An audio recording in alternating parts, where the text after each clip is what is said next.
শব্দটা শোনেন।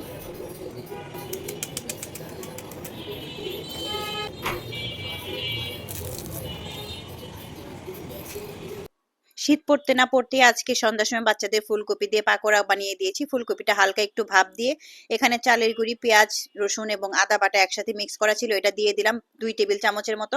এর মধ্যে কাঁচামরিচ বাটা দিয়েছি। আজকে শুধু কাঁচামরিচ বাটা দিয়ে এই পাকোড়াটা বানাবো।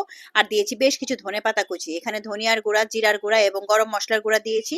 লবণ দিয়েছি, একটা ডিম দিয়েছি। সামান্য একটু পানি দিয়ে আমি খুব ভালোভাবে এটা মেখে নিচ্ছি। পরবর্তীতে ২ টেবিল চামচের মতো দিয়েছি কর্নফ্লাওয়ার।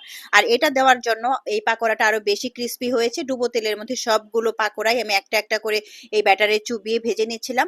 আর আজকে সন্ধ্যার সময় যখন বাচ্চাদেরকে আমি এই পাকোড়াটা বানিয়ে দিয়েছি, ওরা এত মজা করে খেয়েছে।